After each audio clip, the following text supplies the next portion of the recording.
በህይወታችሁ ሙሉ በሙሉ የውስጥ ሰላም የጥንካሬና እውነተኛ ደስታ እንዲኖራችሁ ትፈልጋላችሁ? አዎ፣ ሁላችንም ደስተኛ መሆን እንፈልጋለን። ነገር ግን አብዛኛውን ጊዜ ደስታችንን የምናጣው በራሳችን ስህተት ነው። በሰዎች ባህሪ በመበሳጨት ባለፈ ነገር በመቆጨትና በሌሎች ህይወት ውስጥ ጣልቃ በመግባት የውስጥ ሰላማችንን እንሰርቃለን። እውነተኛ ጥንካሬ የሚመጣው ከውጭ ያሉትን ነገሮች ለመቆጣጠር በመሞከር ሳይሆን የውስጥ ማንነታችንን ስናረጋጋ ነው። በዛሬ ቪዲዮአችን ህይወታችሁን ሙሉ በሙሉ የሚቀይሩ የውስጥ ኃይላችሁን የሚያሳድጉና ደስተኛና ጠንካራ ሰው እንድትሆኑ የሚያስችሏችሁን 11 ወሳኝ ደረጃዎች በሰፊው እንመለከታለን። በተለይ ቁጥር 2 እና ቁጥር 7 ብዙዎቻችን በየቀኑ እየገደሉን ያሉ የጭንቀት ምንጮች ናቸው።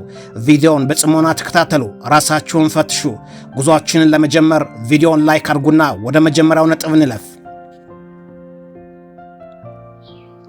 የመጀመሪያው ነጥብ አትከራከር፣ በተለይ በሃይማኖትና በፖለቲካ። የመጀመሪያው ህግ ክርክርን ማቆም ነው። በተለይ እንደ ሃይማኖትና ፖለቲካ ያሉ ርዕሶች በሰዎች ስሜትና እምነት ላይ የተገነቡ በመሆናቸው በክርክር የሚቀየሩ አይደሉም። በእነዚህ ነገሮች ላይ መከራከር ጊዜህንና የአእምሮ ሰላምህን በከንቱ ከመበዝበዝ ውጭ የሚያተርፍልህ ነገር የለም። አሸናፊ መሆን የምትችለው ክርክሩን በመተው እንጂ ሰዎችን ለማሳመን በመልፋት አይደለም።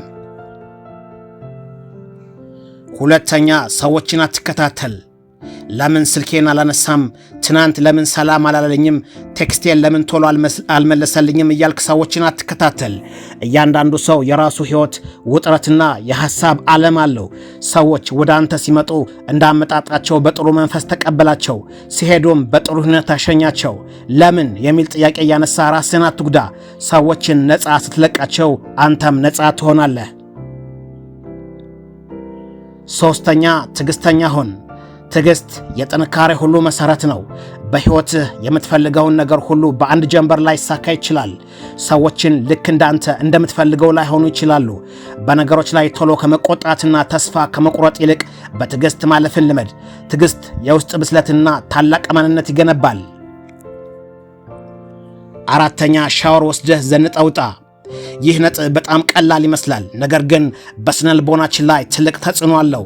ድብርት፣ ስንፍና ወይም የጭንቀት ስሜት ሲሰማህ ወዲያውኑ ሻወር ውሰድ። ከዚያም ንጹሕና የሚያምር ልብሶችን ለብሰህ ዘንጠህ ውጣ። በራስ ላይ የምታደርገው ጥንቃቄና ውጫዊ ገጽታ በቀጥታ የውስጥ በራስ መተማመንን ያሳድገዋል። ለራስህ ክብር ስትሰጥ ደስታህም ይጨምራል። አምስተኛ፣ ይቅር ባይ ሁን።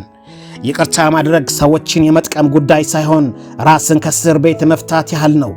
የበደሉን ሰዎች ይቅር ስትል የነጻነት ባለቤት የምትሆነው አንተ ራስህ ነህ። ይቅርታ ካላደረግ ግን ያ የበደለ ሰው በሐሳብ ውስጥ ሁልጊዜ እየኖረ አእምሮህን እንዲቆጣጠረው ፈቅደሃል ማለት ነው። ስድስተኛ፣ ባለፈ ስህተት ደጋግመህ ራስህን አትውቀስ። አንዳንዴ ነገሮች በከፍተኛ ሁኔታ የሚጎዱን እኛ ራሳችን ነገሩን በጣም አጥብቀን ስለምንይዛቸው ነው። ስህተት የሰው ልጅ መገለጫ ነው። ደጋግመህ ለምን ይሄን ነገር አደረግኩ እያልክ ራስህን አትቅጣ። ከስህተትህ ተማር እንጂ ራስህን አትሰር። የውስጥ ጭንቀትና ውጥረትህን ልቀቃቸው፣ ራስህን ውደደው። ሰባተኛ፣ ሰዎችን በመጥፎ አጠርጥር። የታባቱ አመሸ ይሄኔ ከአንዷ ጋር አሸሸ ግዳሜ እያለ ይሆናል እያልክ ወይም እያልሽ ሰዎችን በመጥፎ አጠርጥሩ። ጥርጣሬ በአእምሮ ውስጥ መርዛማ ሐሳቦችን ይፈጥራል። የሰዎችን ድርጊት ሁልጊዜ በመጥፎ ጎን በመተርጎም ይልቅ ለአንተ የውስጥ ሰላምህን አይሰጥህም። ሰዎችን በበጎ በመመልከትና ለአእምሮህ ዕረፍት መስጠትን ልመድ። ስምንተኛ፣ ቂም አትያዝ። ቂም መያዝ ማለት መርዝ ጠጦ ሌላውን ሰው እንዲሞት ከመመኘት ጋር ተመሳሳይ ነው። ቂም በልብ ውስጥ ሲቀመጥ ፍቅርን፣ ደስታንና ሰላምን ያጠፋል። ልብህን ከቂም አጽዳው፣ ያኔ ቀላልና ደስተኛ ትሆናለህ። ዘጠነኛ፣ በማያገባህ ነገር አትግባ። የሰዎችን የግል ምስጢር ለማወቅ አትልፋ። ባልተጠራህበት ወሬና በማያገባህ ጉዳይ ሁልጊዜ ጣልቃ አትግባ። በራስ ሕይወትና እድገት ላይ ብቻ ስታተኮር አላስፈላጊ ከሆነ ውጥረትና ከሰዎች ጋር ከመጋጨት ትተርፋለህ። የማያገባህ ነገር ላይ አለመገኘት ትልቅ ነፃነት ነው። አስረኛ፣ ከመጥፎ ጓደኛ ራቅ። የመጨረሻውና ወሳኙ ሕግ ከመጥፎ ጓደኛና መርዛማ ጓደኞች መራቅ ነው። ሁልጊዜ የሚያማርሩ ሰዎችን የሚያሙ ወደ ኋላ የሚጎትቱና መጥፎ ልማድ ያላቸውን ሰዎች ያንተን ደስታ ይሰርቃሉ። ከመጥፎ ጓደኛ በመራቅ ራስህን ለሰላምና ለትልቅ ስኬት ታዘጋጃለህ። ውድ ተመልካቾቻችን ጠንካራና ደስተኛ መሆን ምርጫችን ነው። እነዚህን 10 ህጎች በህይወታችን በመተግበር የውስጥ ሰላማችሁን ጠብቁ።